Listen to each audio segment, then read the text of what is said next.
स्वागतं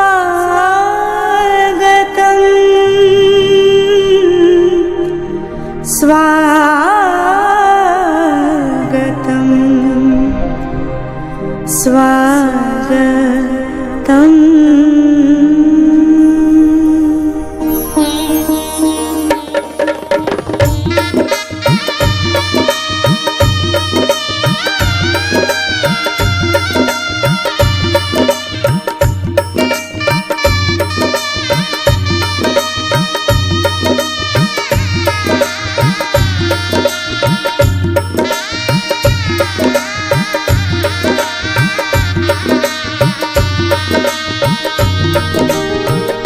स्वागतं स्वागतं स्वागतं मा स्वागतं स्वागतं स्वागतं स्वागतं मा स्वागतं स्वागतं स्वागतं स्वागतं मा स्वागतं।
Jai Shri Mataji.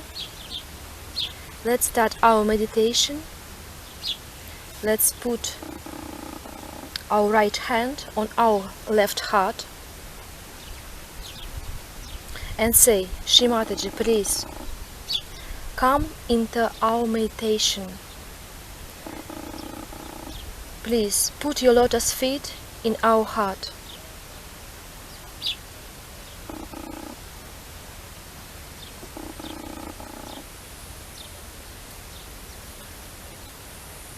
Let's do collective namaskar.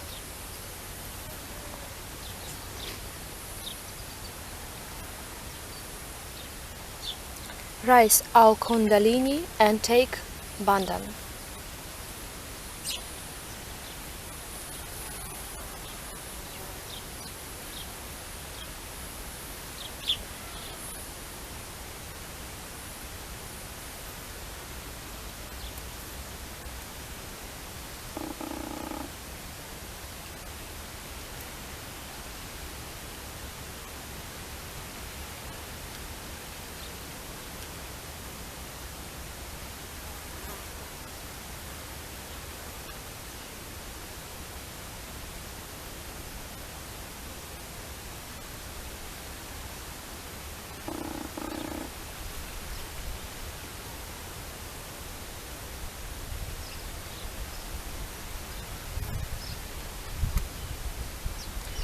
Let's put our both hands on Mother Earth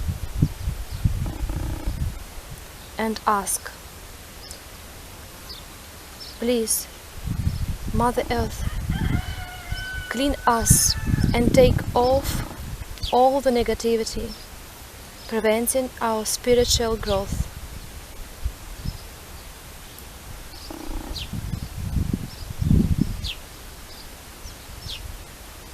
Let's say mantra Shri Adi Bhumi Devi. Om Tvameva Sakshat Shri Adi Bhumi Devi Sakshat Shri Adi Shakti Mataji Shri Nirmala Devi Namo Namaha.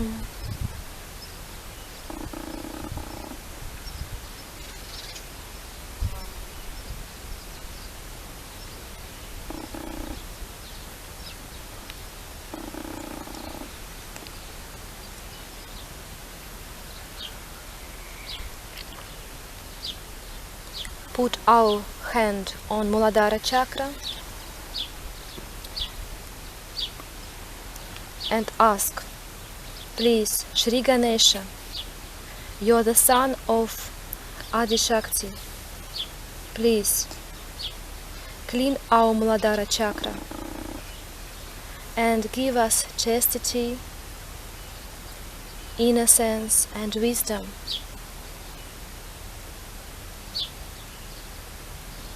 Mantra Shri Ganesha.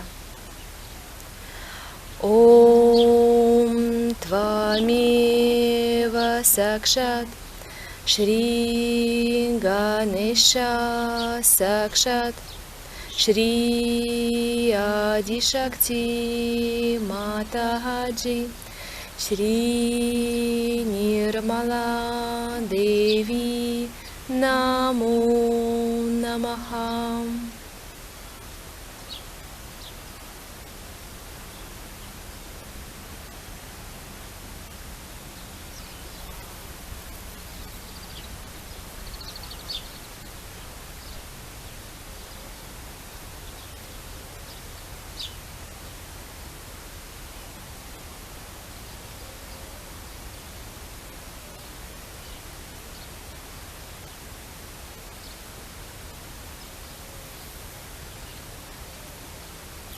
Now let's balance our channels.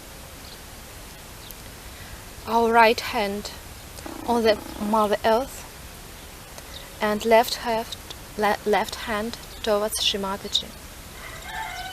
Please, Shri Mataji, balance our left channel. Please clean us from all negative emotions.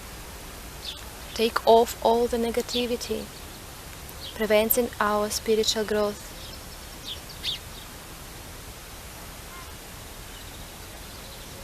Mantra Shri Mahakali Bhairava.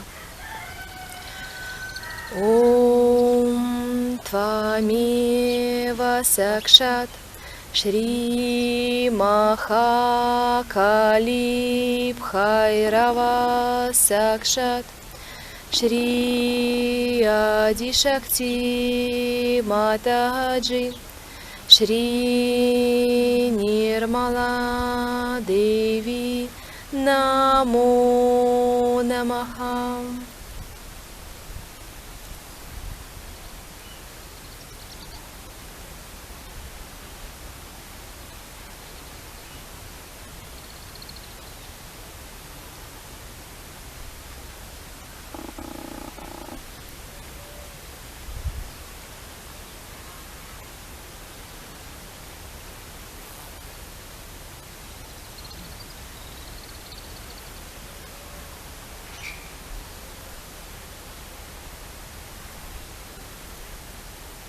Let's change our hands. Put right hand towards Shri Mataji, left hand to the ether.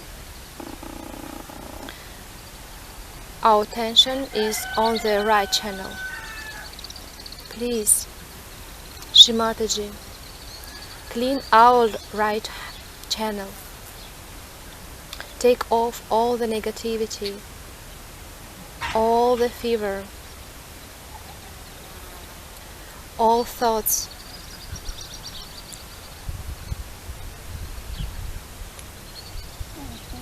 Please clean our right channel. Mantra Shri Mahasaraswati Hanumana.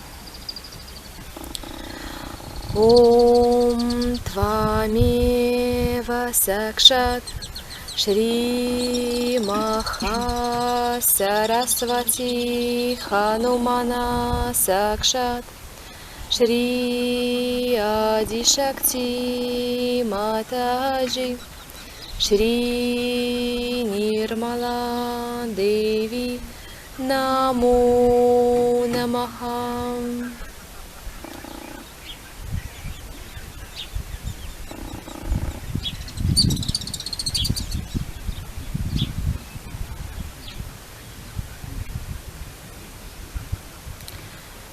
Our left hand towards Shri Mataji, and let's put our right hand on our void.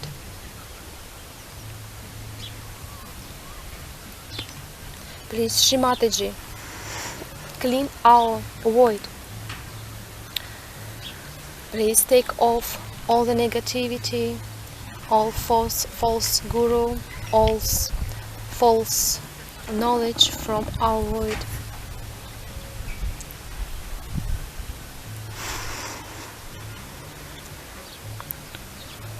Shri Mataji, you are the one Guru, and please make us our own Guru to ourselves.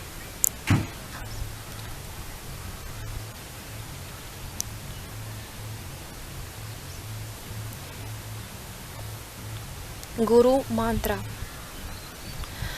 Guru Brahma, Guru Vishnu, Guru Devo Maheshwara, Guru Sakshat Para Brahma, Shri Mataji Nirmala Tasmai Shri Guruve Namaha.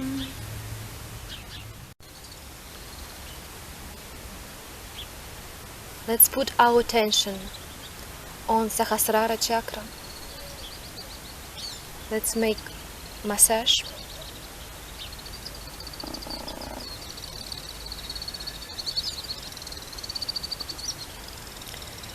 Let's breathe in and breathing out, say Om.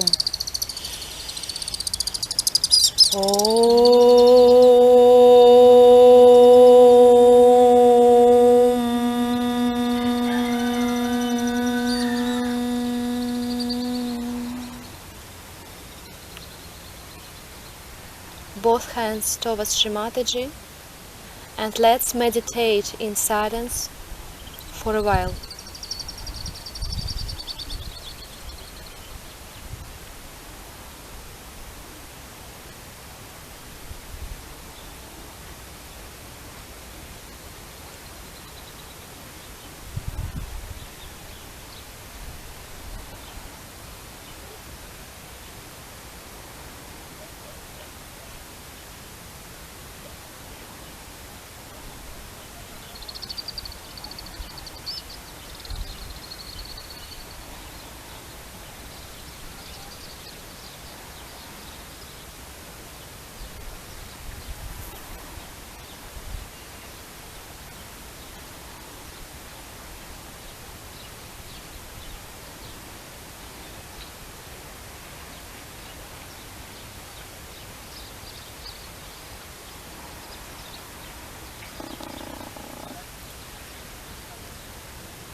Now we are going to watch the lecture of Shri Mataji.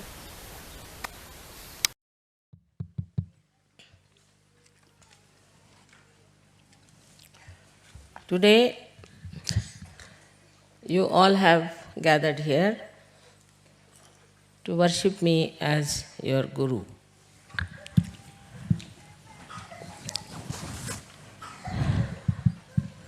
I must say that I lack many qualities that a Guru should have. In the sense, I cannot be strict with you. I cannot be stern with you. And I really don't know how to punish you for doing wrong things. This may be because normally I think the gurus have problems with their disciples who are mostly not realized souls. As they are not realized souls, the gurus find it difficult to communicate or talk to them about the subtle problems that they have.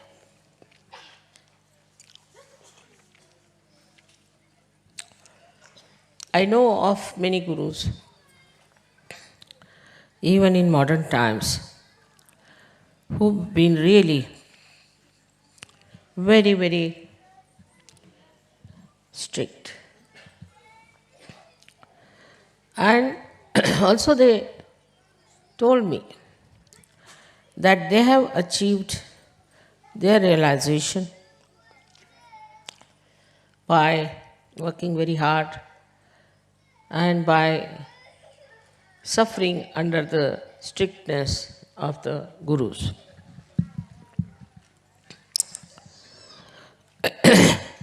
Sometimes I was really filled with great compassion for such disciples who haven't yet received their realization. They had gurus who were really realized souls, and they never had their realization. And the guru was extremely strict with them. There was one gentleman I met in Kolhapur, and he got realization in 1 minute. So he told me that his guru had told me to go for fast every month, at least for 8 days. All right. Then he asked me to build a temple of the Tatra in his village. And every day he must go and worship the Tatraya in the morning time and in the evening time. He spent so much money. And still he didn't get realization. And while you hardly took 2 minutes to give me realization, Mother, what is this? How you have been so gracious to me.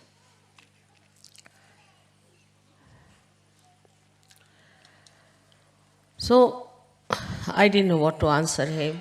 I didn't want to talk against his guru because I know he's a realizer.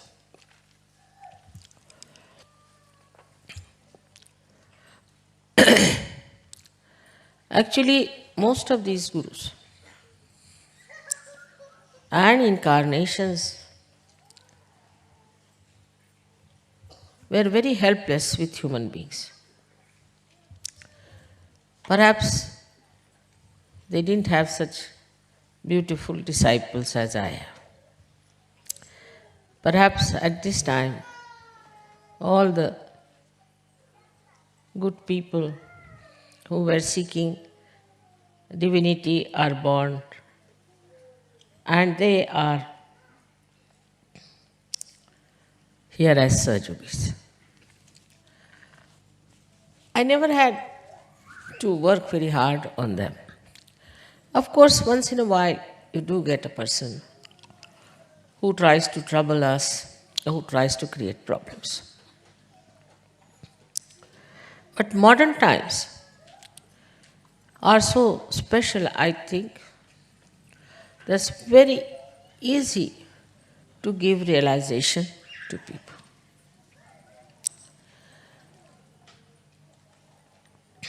At the time of Moses, he had made laws because of the decadent society of the Jews at that time. And that one was very hard, very, very hard, which we know today as Shariat, was taken over by the Muslims. And even now the punishments, according to so-called Quran, are so hard that you can't believe it. And most of the pressure of all their dharmic laws are on the women. Whatever it is, even in the Bible, if you read Christ, he has said that all those 10 commandments are nothing. You have to go beyond them. And he says, if your one eye is mischievous, is committing sin, take it out. What's the use of the whole body getting contaminated by that? Or if your one arm is doing something that is wrong, you better remove it. Because of one arm, the whole body will suffer. He said that, it is said that you should not be adulterous, but I would say that you should not have eyes in which for any woman you have desire, you have committed a great sin, and you'll all go to hell, all those people will do it. So you should not have adulterous eyes. Another thing he has said, that if somebody slaps you on one face, you should turn the another cheek towards that person. When I knew about these laws, I said, how can you have such people in this world? It's a very subtle thing. And the last of all, which was very, very good, was that you should be righteous. Righteous more than all the scribes and all the Pharisees, mean the priest and all these people, you have to be much more righteous than them. I mean, in early age when I read it, I thought, where can you find such people who can be called anywhere near Christ's description? It was inconceivable at that time. India is one place, as I told you, people are dharmic by their own, we can say, their own genes, you can call them, or you can say they are extremely dharmic because of traditions, brought up like that. In my time, in the South India and Maharashtra, I think we were very dharmic family and it was very dharmic atmosphere. Still, these things that Christ has described was not there. For example, anger was regarded as a great asset. People used to boast, "I'm very angry with that person." They used to say, very common. Of course, I don't think in India anybody can say, "I hate you," because it's regarded something sinful and stupid. Because to hate somebody is being adharmic. But of course, they did say so many things that were not at all permissible by the laws of Christ. And then came Muhammad Sahib, who just found that nothing works out. So I think they adopted Shariat, but not Muhammad Sahib, but they had adopted already the Shariat. He accepted. He said, all right, this Shariat can be worked out. But it is so inhuman and has no balance because only the women have to suffer, nothing to men. If a woman did adultery, then she was punished, but not the man. Even, I don't know what is the law here, but in India, if a woman who is married does adultery, such a man has to be punished. But if the married man does adultery, there is no punishment. All these things, I know, cannot be forced on anyone. Whatever Christ must have said, he must have said in his own meditative mood. He was surrounded by people who tried to kill him, and they killed him ultimately. And the kind of people they were, especially at that time, the Romans, extremely cruel. So how can he say that if somebody slaps you on one cheek, you turn another cheek to that person? Very angry, hot-tempered people were there. Krishna, of course, said it very clearly that krodhat vijayate samoha. Krodh is the worst thing. Anger is the worst sin according to him. Only from anger everything comes out. But he didn't say how the anger comes in. He didn't talk about it, that the source of anger was your liver and also your upbringing. These two things give you horrible anger. Unless and until you witness yourself, your realization has no meaning. You should separate yourself from yourself and see for yourself what is really wrong with you. Now, supposing somebody is a very hot-tempered person, instead of taking pride in it or using that temper to control others, he should try to control himself. How? First is the krodha. Anybody who wants to be a saint should know that anger, this krodha, should have no place. How do you do it? You first of all witness yourself how you behave. For example, I would say artificially you become angry, artificially. And stand before the mirror. See your face, how you look like. You'll be surprised. It looks like a face of a monkey or a tiger or I don't know what animal you must have been in last life. And then you are amazed that you are still carrying the traces of that previous life that was whatever was the animal. Then the second thing would be take out the anger upon yourself. As we have in Sahaja Yoga, we write down our own names and beat it. But should be that if you get angry with yourself, then you will see that you have won over your anger. Because angry people only torture others, they don't torture themselves. Of course, sometimes they feel bad. Later on, they feel, I should not have done this. They develop a left Vishuddhi.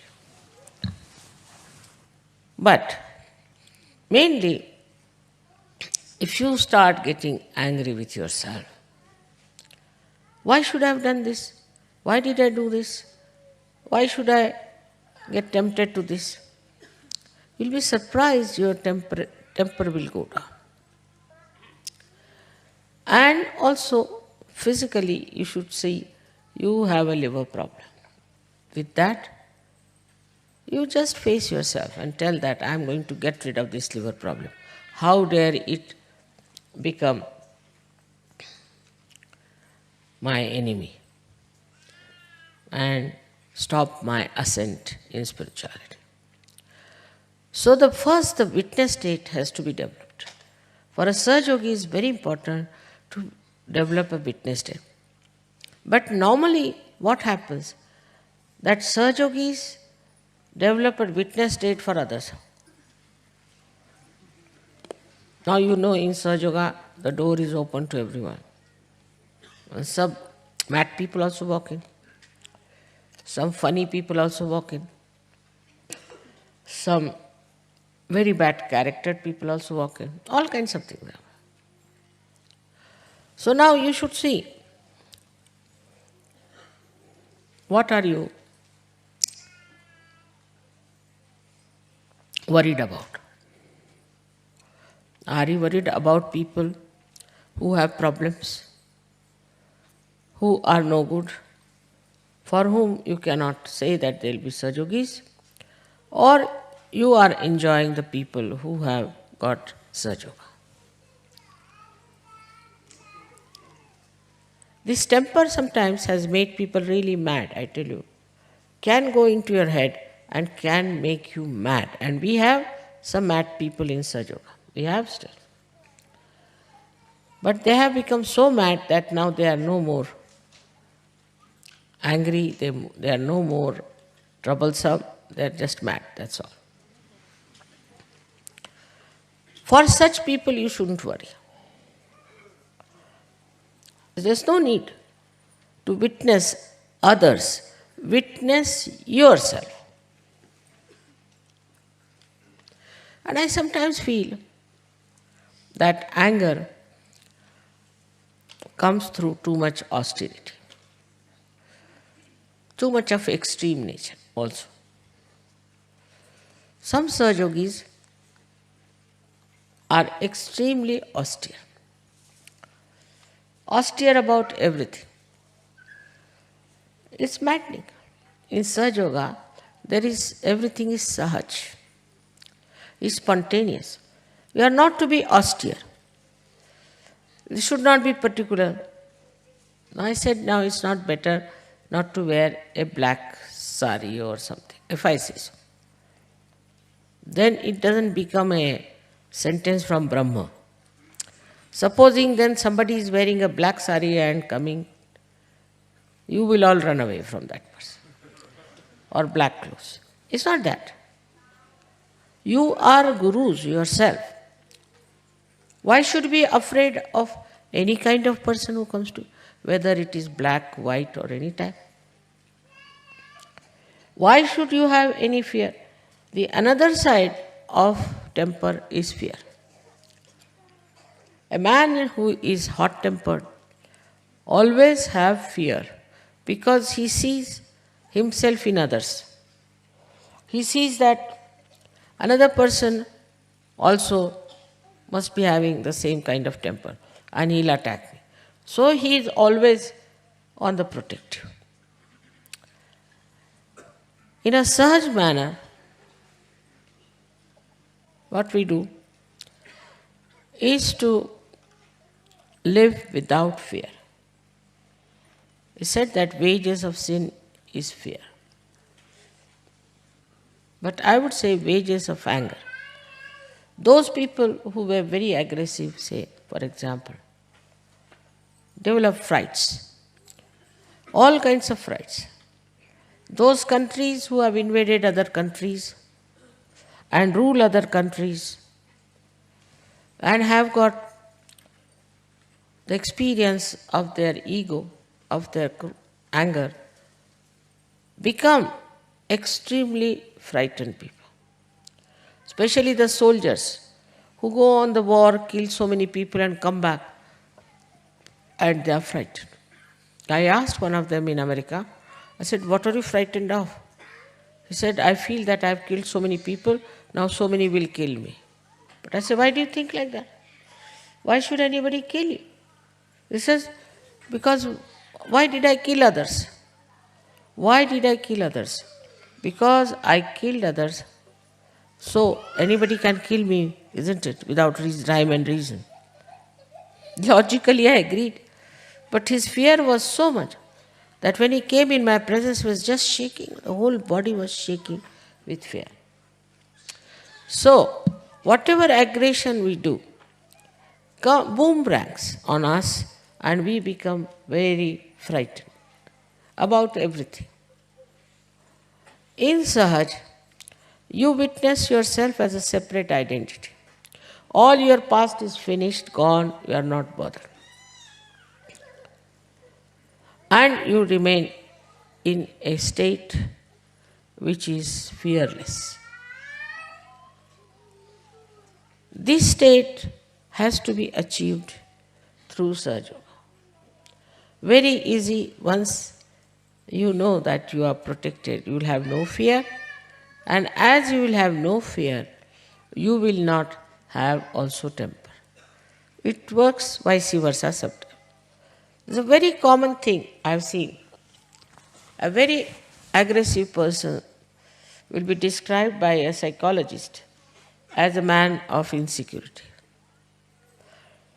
It's nice to say that, but it's not true. He makes everybody insecure, then how can he be insecure?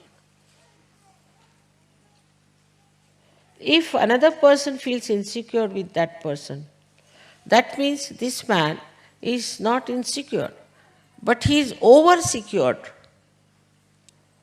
If you tell him that, then only he will improve.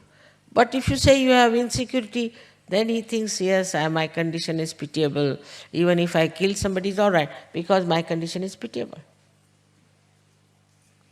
Such arguments work out in such a manner that you become convinced about yourself. But if you see as a witness, you see, what have I done so far? Have I been able to conquer myself? Sahaja Yoga is not to conquer others or to control others, but to conquer yourself. If you have not done that, you can be self-certified, oh, I have been so yogi, I have been so great, I have been this, that makes no difference. Have you completely transformed yourself, changed yourself, and now, in your presence, do people feel secure?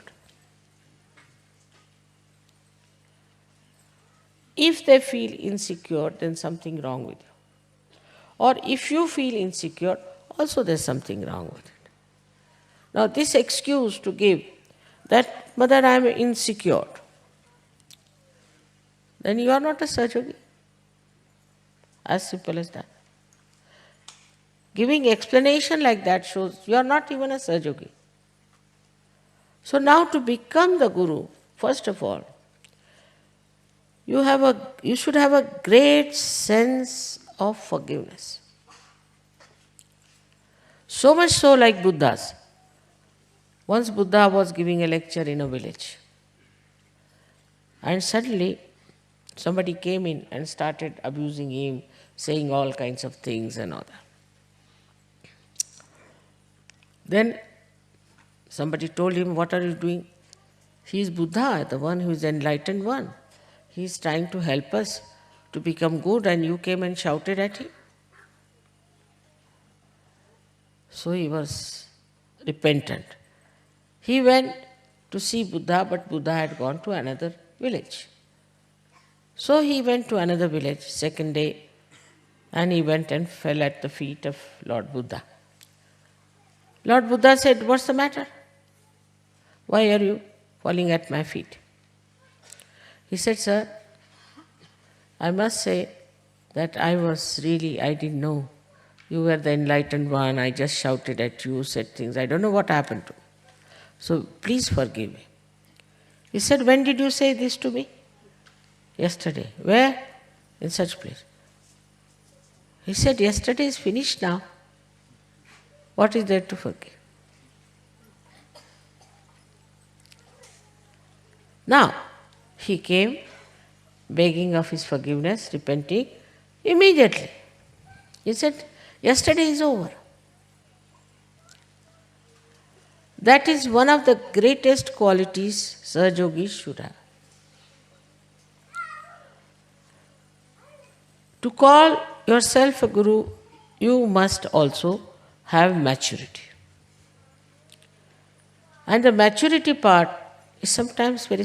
Like yesterday in the drama, I was surprised when it took some time, some people came in when they were giggling just like children. It shows no maturity, no respect. Anything laughable is there, of course one can laugh. Very enjoyment is there. But shows such childishness, they are doing some drama, making fun of them. Very common. With Sahajogis I have seen, especially ladies, they laugh at things where they should never laugh. I'm sitting there and you are watching something. What is there to laugh? Shows complete immaturity. Another thing I've seen is in small things, especially in money matters. It's very funny. I have to tell you this. Turkish people, our Sahajogis, have no money. Everything was stolen away from. So I said, all right, you send some shirts here and we'll sell those shirts, and extra money you can take it, because they would not take money from you. So when they sent the shirt here, they said that, Mother, I don't know marketing. They said, Mother, it should be $21, $22. Many of them said it is expensive. Then I said, all right, collect money from everyone, $22 each without giving any shirt. Finished. Per turkey. But a false guru takes money from you, you don't mind. Sahajoga is free, of course. No doubt, Sahajoga is free. But you have to contribute. How are we to run this Sahajoga? There's no sense of donation in you at all. For a guru, one must know how to donate. I'm surprised sometimes. There is no sense of donation. We got something, say, terracotta from India to help those people. And I was surprised that these Belgian women are so funny that they were telling everybody it is expensive. If they don't want to buy, they need not buy. Others were willing to buy, but these women were telling that these things are expensive. Where do you contribute for Sahaja Yoga?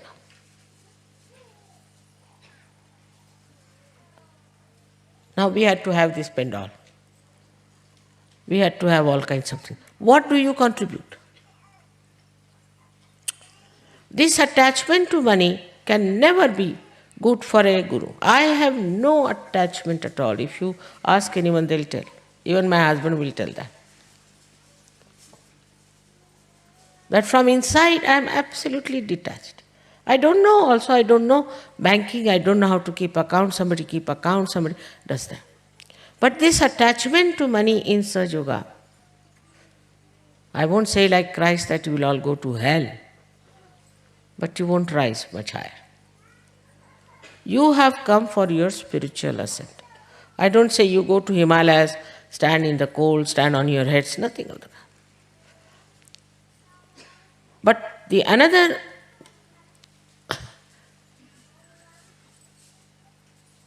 defect they call in me is that I never tell them that you must contribute.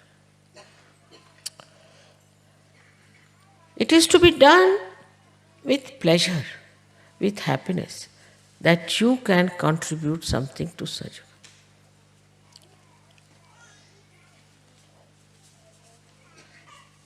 In any case, whether you give it or not, I'll have to contribute for Turkey, no doubt. I'll do that. Now, this kind of a thing, as a market is there, this is expensive, this is cheap, this, that. This is just an excuse because I know you can never contribute even $20 for anything. So I bring their clothes. All right. They have stitched the shirt, sent it here, and now I am surprised. But if the free presents are given, it is very much acceptable. And nobody sees how expensive it is. So now I would say that on money matters, a guru has to be absolutely detached and giving and generous. You'll enjoy your generosity, but the problem is you are not generous at all. You think Sahaja Yoga is another marketplace where you are coming.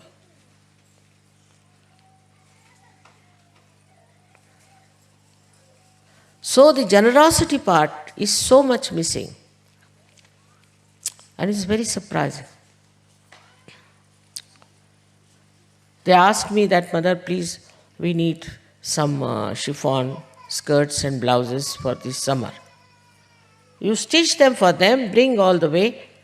Nobody wants to buy, it's all lying there. There's no shopping here. So I'm going to tell you that as long as all these things are exhausted, I am not going to ask any country to send anything here for sale.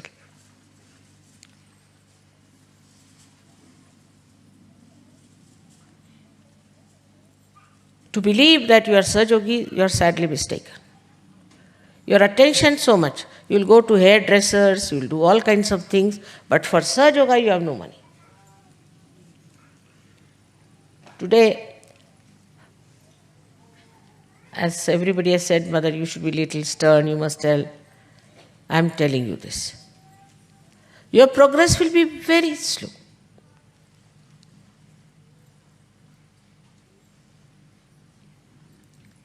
Secondly, you have to introspect to find out what have you done for Sahaja Yoga. How many people you have given realization. You have powers. These gurus never had powers, though they were realized souls. You have powers to give realization. How many you have done it? And once you start doing that, you get about 10 people, 20 people from somewhere. You become great masters and you start talking about your great mastery and that you know everything, that you are the Guru, you are the Adishakti. This is at the Agya level. As soon as you reach the Agya level, you get this into your heads. So many, of course, have done so much for Sahaja Yoga, otherwise it would not have been possible to see this today. For all those who have not done anything, I must tell you that you are just standing at the same steps. Your Kundalini has risen, but you have done nothing to give it to others. Unless and until you give it, you cannot go. There are many I know who don't want to give because they think will catch. Don't want to look after others because they think they'll get egos. This is not the way to be in Sahaja Yoga. You have to do something which is very important to spread Sahaja Yoga. We are talking of global peace, of global transformation. And what are we doing for it? First, improve your quality. And that improvement can only come through sincere, honest introspection and also witnessing yourself every moment, how you behave.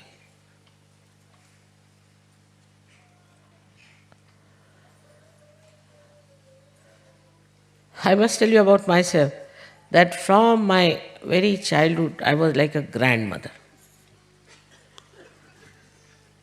I would not tolerate anything nonsense, any stupid jokes, anything, like a grandmother. And now I am a grandmother also. And this maturity has to come in you. To talk cheaply is all right. Some people have that habit. They are no Sahaja Yogis. But the ones who follow them and talk like that shows that they have no maturity. If they were matured, they would change all these people. Wherever they are matured people, they definitely transform others. And their own behavior, people are surprised how they are. This may be exceptional, maybe very few like that. But only thing why I am pointing it out to you, that when you find somebody like that, then please try not to listen to such a person, not to follow such a person. But such a person is extremely forward type. And everybody becomes sort of a follower of such a useless Sahaja Yogi, so-called. So we have to mature. Now, how do we mature? Many ask me this question. We mature by meditation, by nirvicharita. You have to in thoughtless awareness to grow. Otherwise you cannot grow. Now, you should practice this thoughtless awareness, otherwise also. Say you are walking on the road, suddenly you see a beautiful tree, you should become thoughtless. Creation of divine, how beautiful it is, you should become thoughtless. In thoughtless Sahaja works, otherwise it does not work. You plan everything, you do everything, it won't work out. If you leave it to Sahaj, it will work out. But that never means that you should be lazy about it or also unsystematic. No. You have to be alert, extremely alert, because if you are not alert, you will not see how the Sahaj is helping you. I'll give an example. Supposing you want to meet somebody. Now that person has said, I'll meet you at 11 o'clock, say for example. You have to be alert. He said he'll meet you at 11. By some chance you are late, supposing. So you should be alert that you are late. The gentleman At that time, you should give a bandhan or raise your kundalini, do something so that you meet that person in any case, whether you are late or not. But normally you should not be late. If you just give a bandhan and say, I must be there at 11 o'clock, you will be there. Surge will help you. But you even forget to give bandhans. You even forget to raise your kundalini. You even forget to give vibrations.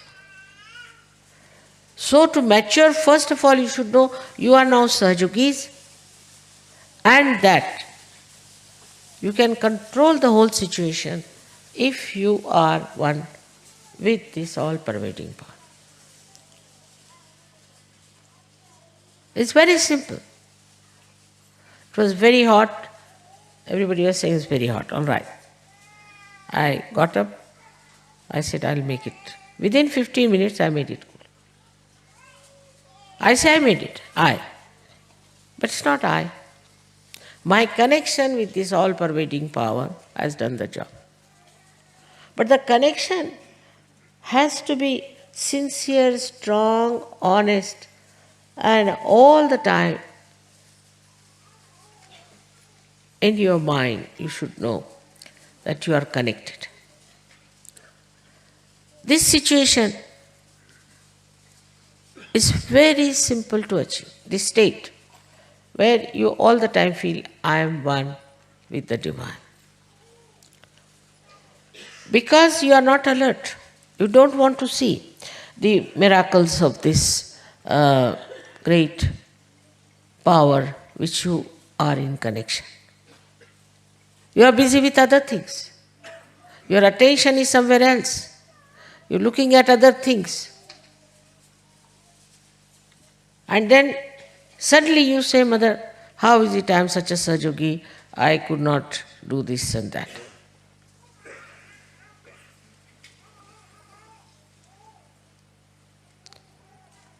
What's going on there?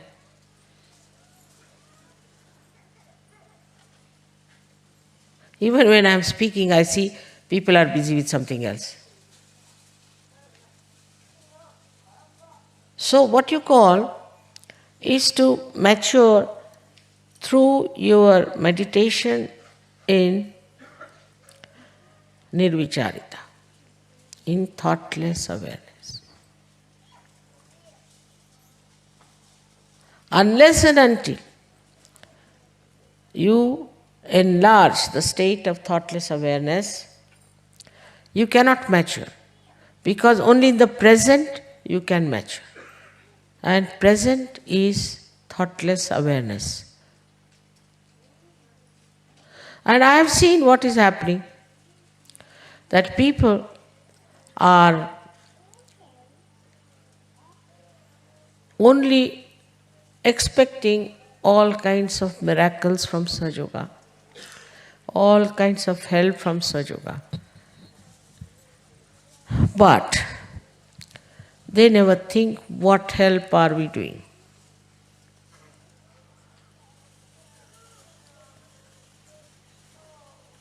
What are we achieving? Where are we? So at the Agya, again, you people have to be extremely, extremely careful. Now this is for men.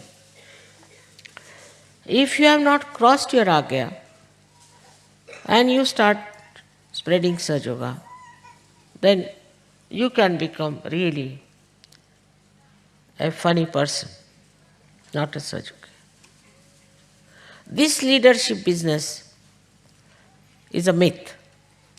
And this myth must be seen as a myth. Whether you are leader or not leader makes no difference. But the maturity has to come. Now I am telling all this because I have decided not to punish anybody in this lifetime. So that you see for yourself.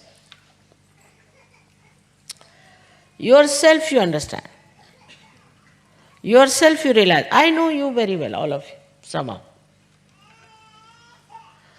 But I want you to realize yourself. What are we doing wrong? Where were we doing wrong? And don't judge Sahaja Yoga on what merits you get out of it. If you are not getting merits, there's something wrong with you. If you can really understand this, then you will become subtler and subtler, and all your gross attachments will become absolutely negligible. You may have concern, but you won't have attachment. From inside, this complete detachment has to come in. And that can come, as I told you, getting rid of your anger first. Secondly, getting rid of attachments to material things by generosity. It's nice to give something to somebody. You enjoy your generosity. You really enjoy. Generosity is to be enjoyed. And once you start enjoying your generosity, then you realize that your love, your compassion has now started flowing to others. Little things are there. I've seen you all love me and you do want always to give me presents, all right. But this love must spread to everybody else. You must know about others also, what they need and what you have to do. If somebody needs something, can you get it for that person? Can you love that person? Can you give it to the children of other people? Something that you have. If this generosity could be just, maybe, I don't know, because I don't have to force myself to be generous. Everybody says, Mother, you are too generous. In my family, everybody thinks I am very generous and a gone case. But I don't have to generate. But perhaps you people, through introspection, will definitely become generous. And this generosity will start flowing. I've known people who have lots of money, lots of things, but not one single pie they'll give to Swachh Yoga. Not one single pie.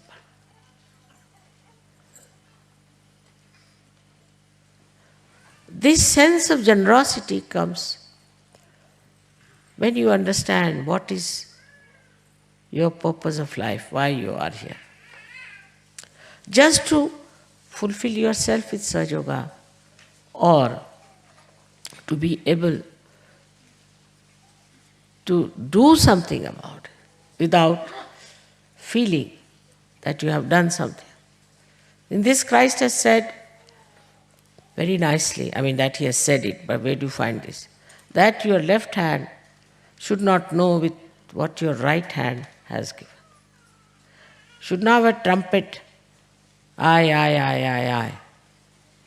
What Christ has said, to achieve that, you had to have realization, no doubt. But I would say 5th chapter of Matthew's you read. Such things so subtly did that you'll be surprised that how this religion in the name of Christ has gone on the other side of it.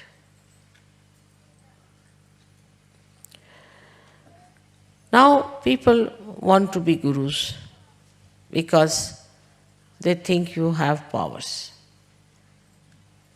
that you can overpower others, you can say whatever you like to others, you can torture anyone you feel like.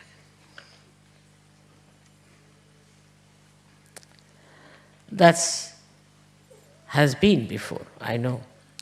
Gurus have been very very, very cruel to their disciples also, I know that.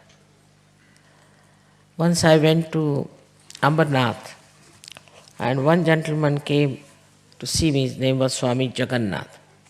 And he said that my Guru has told me that Adishakti is going to come to Ambernath, and I will try to come at that time.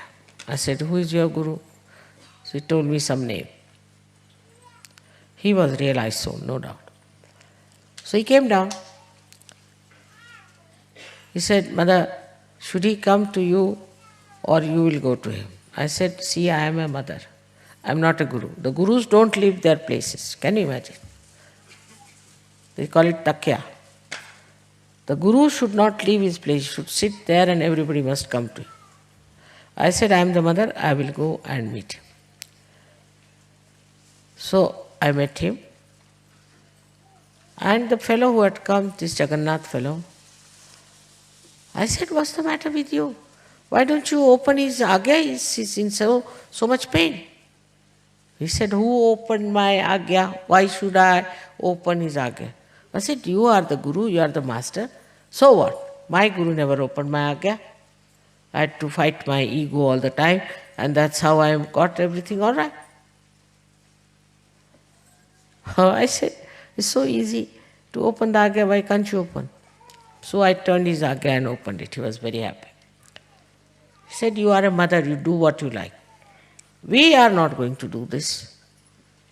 If you don't make them work hard for their realization, if you don't make them work hard for their development, they will never be all right. These human beings are like this. I said, not for me.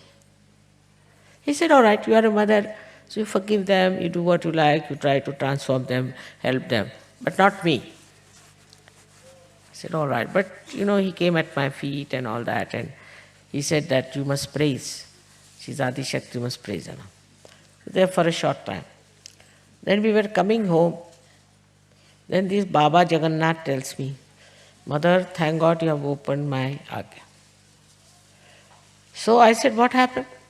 My Guru, when I came, he gave me 2 slaps on the face. I was running his ashram, supposed to be the Guru. 2 slaps, and put me upside down on the well.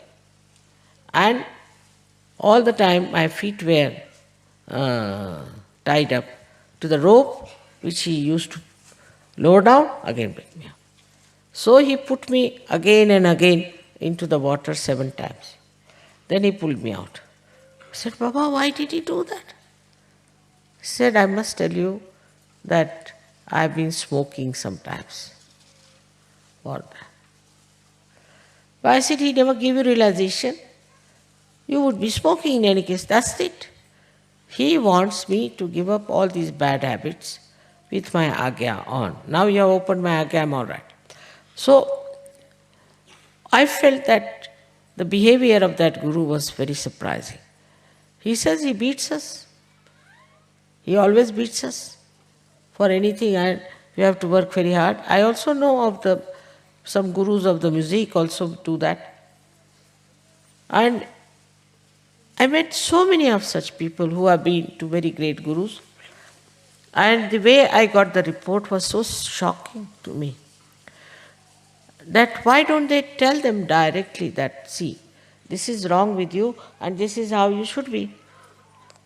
But the gurus say that if you tell them like that, they'll never listen. They only know the beating. I said, Pa, what do you say?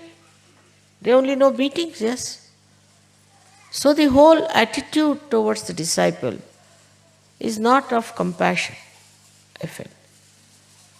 There are, of course, other gurus also who take a terrible test of their disciples. Like as you see Sri Ramadasa. This was nothing compared to what Raja Janaka did. They will test the person and then only give realization, and out of thousands to one only.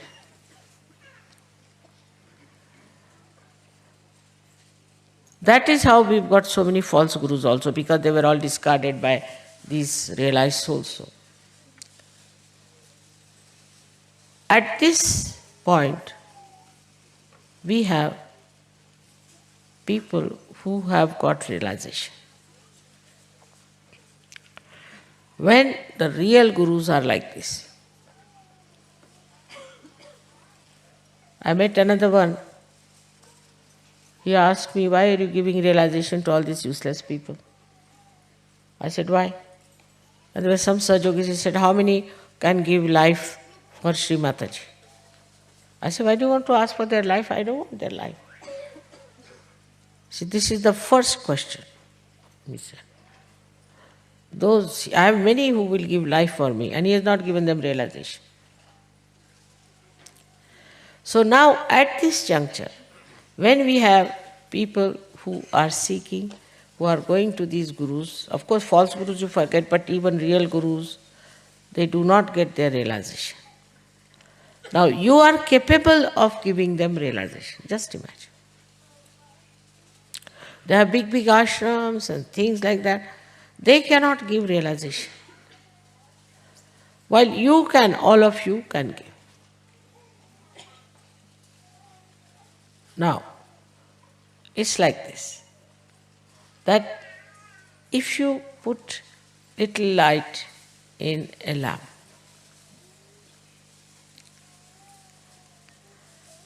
and it is just giving light to itself, nothing else. Suppose. Now you have to give light to others. You have powers.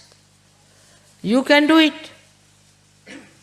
You can really change people. You can cure them. But you will not.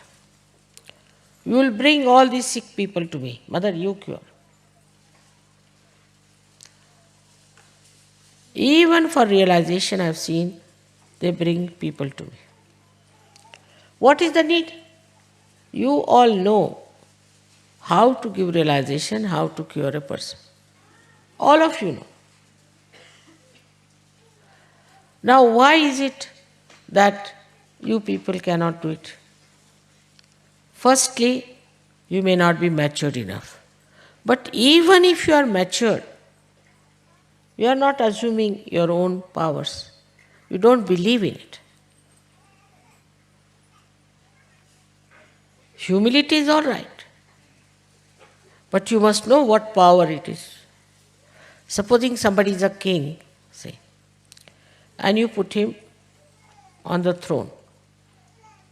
Now if people are coming, and instead of they touching his feet, he goes and touches everybody's feet. This is no humility. This is nonsense. Whatever position you have, you should try to do with humility, means through compassion.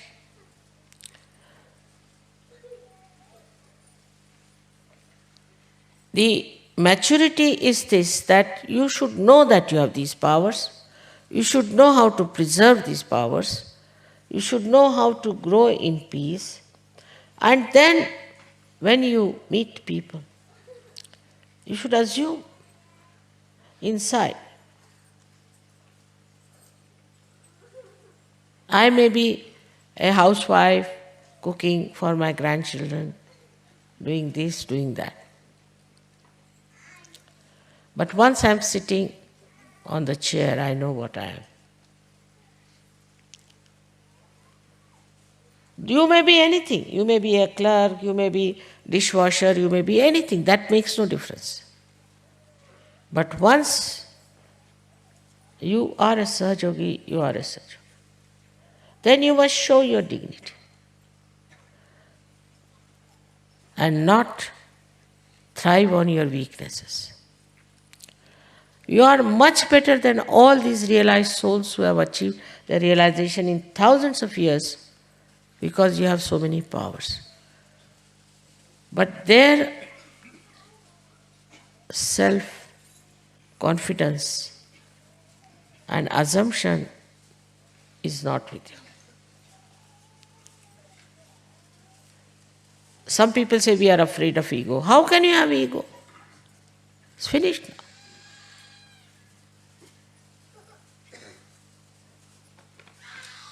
Even if you do some mistakes, doesn't matter.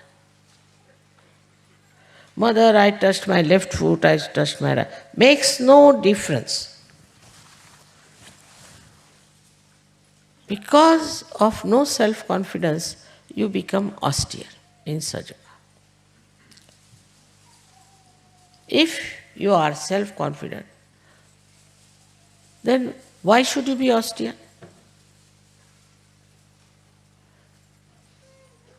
It all goes together. First, you must mature. With that, you must have self-confidence. And without fear, you should spread Saja. Some have fear about themselves and some have fear about others. Also, it comes from your conditionings, from your upbringing. So today's Guru Puja is, in a way, very important. Because everybody said, Mother, you should be stern, you must tell them. I thought, all right, I'll tell them. But in no way to put you down, no way. But to tell you what you can achieve, to tell you how far you can go. You, so many are more than sufficient to transform at least 10 globes, 10 worlds, more than sufficient. But you are still involved in yourself, worried about yourself, only your children, your husband, this, that. Doesn't work out. As much as you want to grow, this power can give you that power. But problem that lies with us is that we don't know ourselves and we don't want to know ourselves. Today's Guru Puja should give you the state of Guru. If you want, it can work out. The all-pervading divine power of love is absolutely working it out. More than you, the divine wants this world to change, wants to transform the whole universe. Now you are the instruments.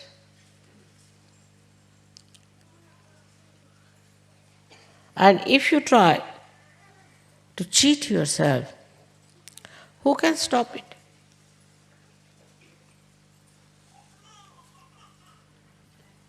Just to enjoy music or to enjoy the company or belonging to some club or to feel that it's a nice festival or at the most to seek the security of your children and family and all that.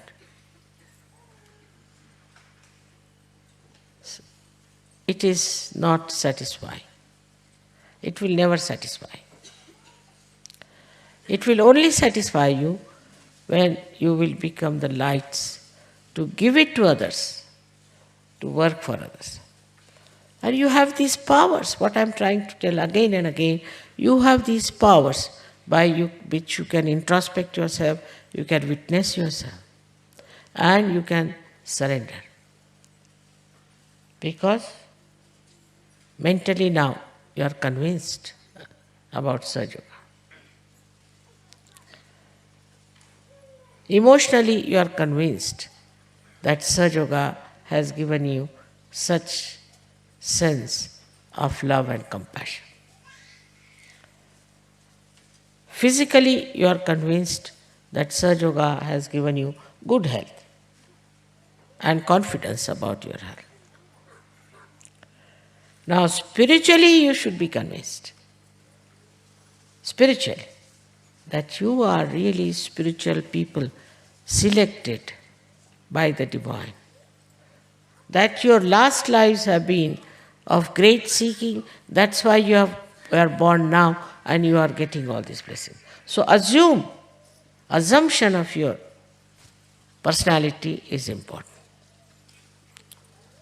Must meditate You should go into thoughtless awareness and all the time keep your attention alert. That is very important. When, what is the need, when something will come, how we have to react. All these things come to you when you are alert and aware of this all-pervading power all the time, every moment. I don't worry at all, never. Everybody surprises me. I don't worry. Why? My worry is taken over. People say, you travel, travel. I never travel. I'm sitting here or sitting there. What is that? Where am I traveling? So you don't think on those lines. So thoughtless awareness is the first beautiful state you have to achieve. That will give you peace and a witness state to enjoy the drama of life, to enjoy the different varieties of people, while you will be growing within yourself. For a Sahaja Yogi, it is important not to see the faults of others, but your own faults and correct them. I get so many letters regarding some lady or some leader or somebody like that. That mother, this leader is troubling me, that leader is troubling me, this, that. I was surprised. I will change the leader as soon as I'll find something wrong. I've always done. Who is not suitable, who is in problem, is always done. But the way you put your attention to the leader is perhaps the jealousy part. If the leader says something wrong with you, you should thank him. Who is there to tell you? I'm very proud of you. I'm very happy that never such disciples existed for any guru. If I'm a guru, I should say now, done, finished, overjoyed. But when I see that you people don't realize what you have achieved and you don't want to work it out, then I think of the parable of Christ that some seeds fell on the rock. All your affection, all your love.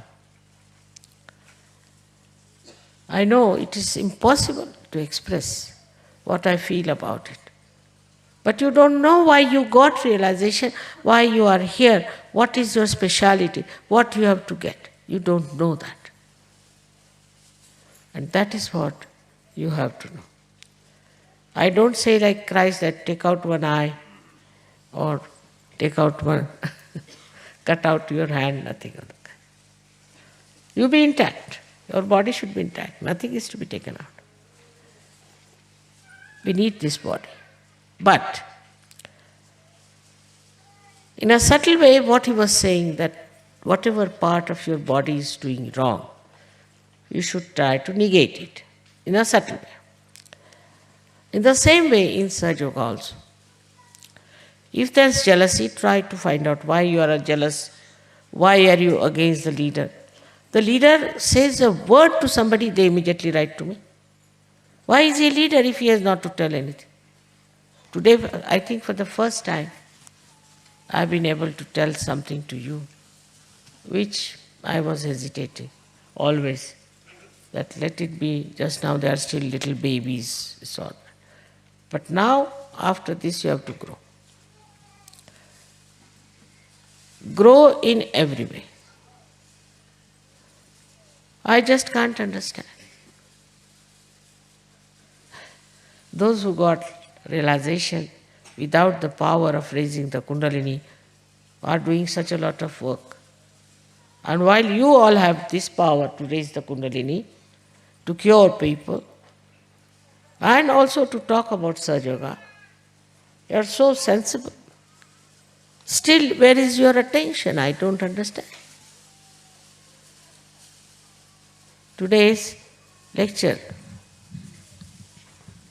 should not really in any way hurt you, because I don't want to hurt you at all.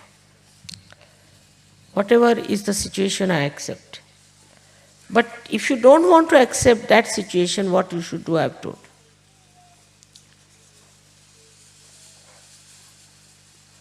This will definitely, suddenly raise your spiritual height. Definitely. No doubt about it. It's very important to see for yourself what's wrong. After all, you are all seekers of truth for ages. But now you've come, you have found the truth. So try to identify yourself with truth, that's all. And with reality. If you identify yourself with truth and with reality, your sasrara is absolutely open. No problem. Truth is in your sasrara. And when the truth comes in, you are surprised that truth is love and love is truth. Pure love. It's very, very joy-giving. And all the niranandas you want to have, you can have if you understand this simple equation, that absolute truth is absolute love.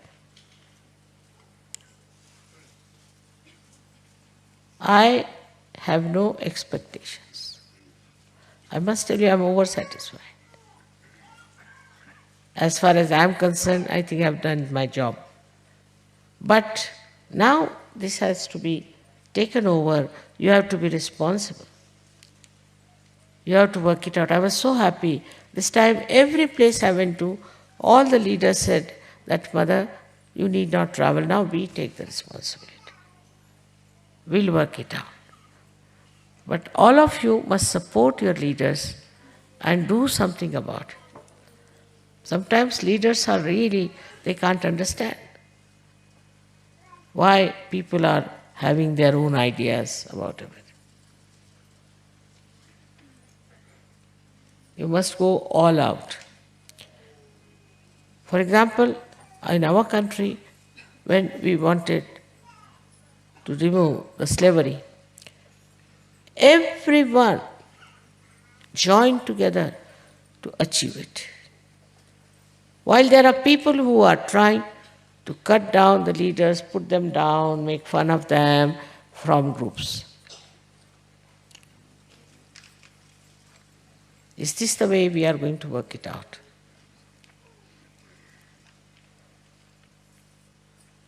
You all should support the leader. You should all go all out to do what the leader is telling. If something is wrong with the leader, I'll talk to him and I'll put him right, I promise you. But you don't try to find faults. As it is, all the leaders ask me before doing something. So you just try to follow the leaders, whatever the leader is saying.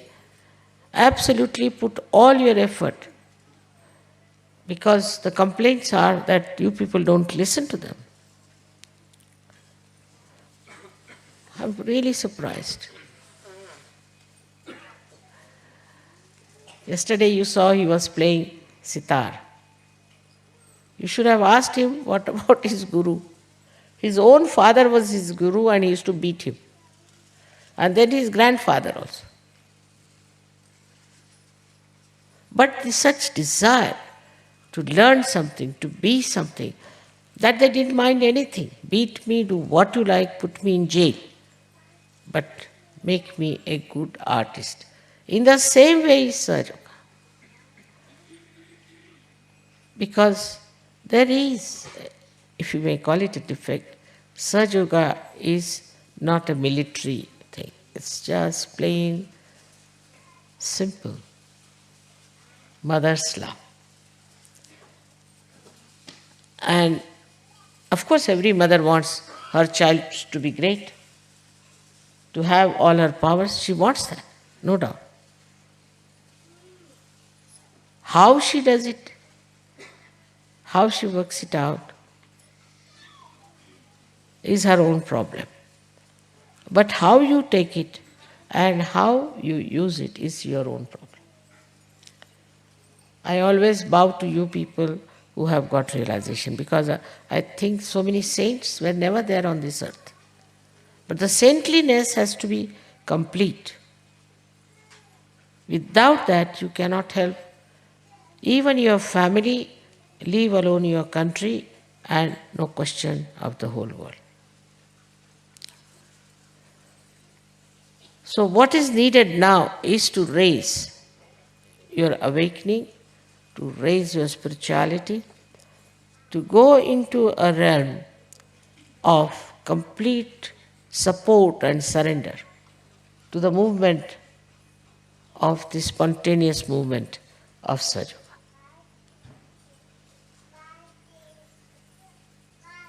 May God bless you all.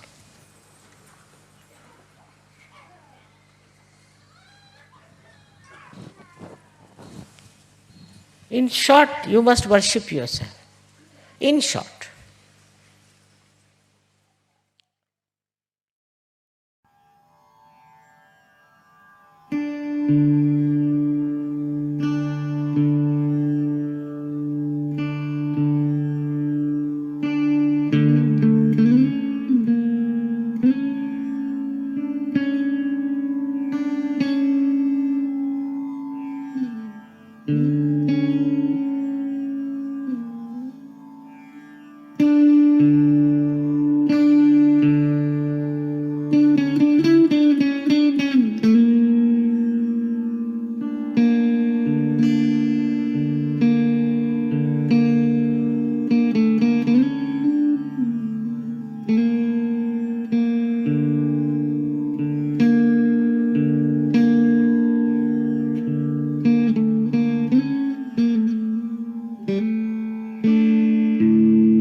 Mahasaraswati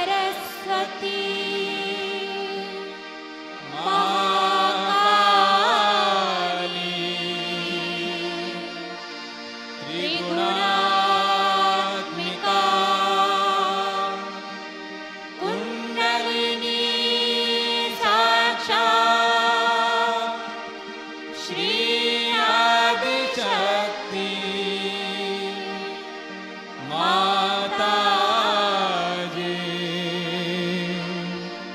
Shri Nirmala देवे नमो नमः। ॐ त्वमेव साक्षात् श्री कल्की साक्षात् श्री आदिशक्ति माताजी श्री निर्मला देवे नमो नमः। ॐ त्वमेव साक्षात् श्री कल्की साक्षात् श्री सहस्रार स्वामिनी मोक्ष प्रदायिनी माताजी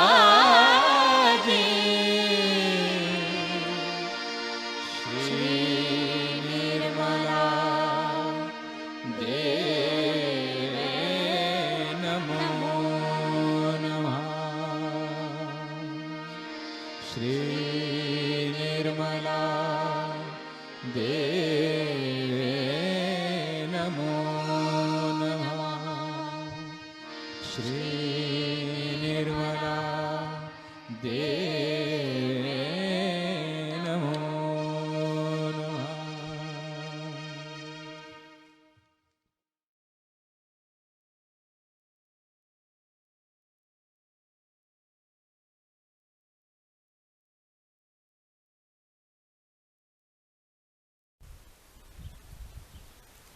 Let's thank Shri Mataji.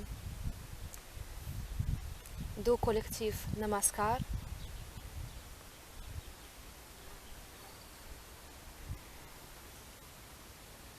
Let's arise our Kundalini and take abandon.